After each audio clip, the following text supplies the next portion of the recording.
He smashed the windows, and he smashed many things. He smashed everything he could reach, and he had knives in his hands, and he was bleeding, and stained glass was everywhere. There was glass shatters everywhere, all over the floor. Windows were broken, coffee pots were broken, all the dishes were smashed. Everything he could reach was smashed and glass on the ground, and he had knives in his hands, butcher knives, and he was bleeding. And when I got back, the therapist was on the front steps phoning the police, Tacoma Police Department, and I asked him what happened, and I came in the backyard. I used my keys, and I opened the back door, and I walked right up to my boy, and I said, "Baby, what's going on?" And he said, "I'm scared, and I don't want to hurt you," and he was bleeding. I asked him to give me, I said, "How about you give me those?" And he gave me the knives willingly and freely.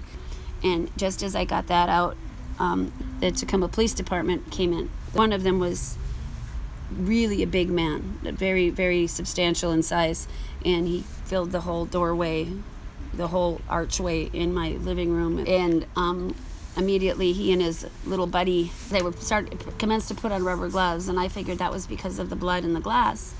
And then they told me to go get a belt, and I didn't know what that was all about. I had no idea. And they said, "Do you have a belt?" And I said, "Well, I think I do on my boy. My boy has one for his Sunday suit." So I went and got the belt, and they took it from me. I handed it to them, and they took it from me. And they hit the table with it very hard, very loudly, you know. And I thought that was going to be like the shock value or the extent of, "You can't do this." And they proceeded to tell me that I had to use that belt and beat my boy. He came to me as a broken child, you know, completely disabled. And I promised my boy that I would never hurt him or hit him.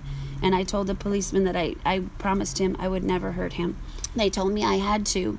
They weren't going to call an ambulance or anything, and my boy was bleeding, and he was completely out of control because he was completely terrified. And I screamed at the therapist, and I said, "I can't hold his wrists and kiss him, but I can beat him with a belt." And I looked at him, and the police officer said, "Don't look at him. He's nothing. He means nothing to us. We're the ones with the gun, we're with the power. We're the ones who you need to listen to." My boy was terrified.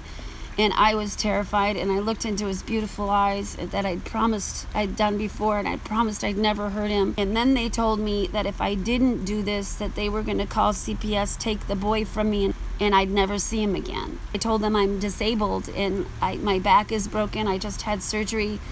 This isn't anything. I'm not supposed to lift 5 pounds. I'm not supposed to twist. I'm not supposed to bend. I'm not supposed to sit. And you want me to hurt a boy? And they said, "Yes, you have to do this, you have to do this." And I did it.